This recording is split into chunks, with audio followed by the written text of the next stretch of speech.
ଦର୍ଶକ ବନ୍ଧୁ, ମୁଁ କିଏ? କିନ୍ତୁ ଆମେ ପ୍ରତ୍ୟେକ କ୍ଷେତ୍ର ଉପରେ ମୋର ପ୍ରୟୋଗ କରି ଚାଲିଥାନ୍ତି। ମୁଁ ଅମକେଇ କରିଛି, ମୁଁ ସମକେଇ କରିଛି, ମୁଁ ଢମକେଇ କରିଛି। ପ୍ରତ୍ୟେକ କ୍ଷେତ୍ରରେ ପ୍ରାୟ ମୁଁ ବୋଲି କହିଥାନ୍ତୁ। ମୁଁ କି ଏ ହୋଇ ଶରୀର? ନା। ତାହେଲେ ମୁଁ କିଏ ସେ? ଆପଣ ଜାଣିଛନ୍ତି, ମୁଁ ଶବ୍ଦର ଅର୍ଥ ହେଉଛି ଅହଙ୍କାରର ପ୍ରତୀକ। ମୁଁ ହେଉଛି ଆତ୍ମା। ତାହେଲେ ଆତ୍ମାର ସ୍ୱରୂପ କ'ଣ? ଆଜ୍ଞା, ପ୍ରଶ୍ନ ଜଣେ ପଚାରିବେ, ଆପଣ ଆତ୍ମାକୁ ଦେଖିଛନ୍ତି? ଆପଣ କ'ଣ ଉତ୍ତର ଦେଇପାରିବେ, ହଁ ମୁଁ ଆତ୍ମାକୁ ଦେଖିଛି ବୋଲିକି?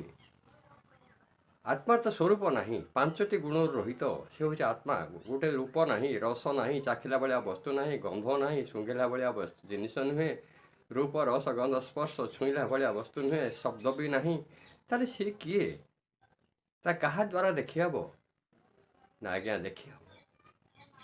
ଆମେ ପ୍ରତ୍ୟେକ ବ୍ୟକ୍ତି କହନ୍ତି ଆମର କେତୋଟି ଚକ୍ଷୁ ଅଛି? ନା ଦୁଇଟି ଚକ୍ଷୁ ଅଛି। ଏଇ ଦୁଇଟି ଚକ୍ଷୁ ହେଲା ଇଏ ବାହାର ଈଶ୍ୱର ସୃଷ୍ଟିର ବାହାର ଦୃଶ୍ୟକୁ ଦେଖିବା ପାଇଁ ଏଇ ଦୁଇଟି ଚକ୍ଷୁ। ଆଉ ଗୋଟି ଚକ୍ଷୁ ହେଲା ଅନ୍ତର୍ନିହିତ ଚକ୍ଷୁ, ଯେଉଁ ଚକ୍ଷୁ ଦ୍ୱାରା ଆତ୍ମା ଓ ପରମାତ୍ମାକୁ ଆପଣ ଦେଖିପାରିବେ ଆଉ ଅନୁଭବ କରିପାରିବେ। ସେ ହେଉଛି ଅନ୍ତର୍ନିହିତ ଚକ୍ଷୁ। ଆମେ କହନ୍ତି ଈଶ୍ୱରଙ୍କର ତିନୋଟି ଆଖି। ଆମେ ପ୍ରତ୍ୟେକଙ୍କର ତିନୋଟି ଆଖି ଆଜ୍ଞା। ଦୁଇଟି ହେଉଛି ବାହ୍ୟ ଆଖି, ଯାହା ବାହାର ଦୃଶ୍ୟ ଦେଖିବା। ଆଉ ଗୋଟେ ହେଉଛି ଅନ୍ତର୍ନିହିତ ଚକ୍ଷୁ, ଯାହା ଅନ୍ତର ଭିତରେ ଆପଣ ଦେଖିବେ। ଆଖି ବୁଜିକି ଥରେ ଦେଖନ୍ତୁ ତ, ପୁରା ଆଖି ବୁଜି ଦିଅନ୍ତୁ। ଆଖି ବୁଜି ଦେଖିବେ ଆପଣଙ୍କୁ ଆଖି ବୁଜିଲା ଭିତରେ ଚିକ୍ ଚିକ୍ ଚିକ୍ ଚିକ୍ କିଛି ଦେଖାଯିବ।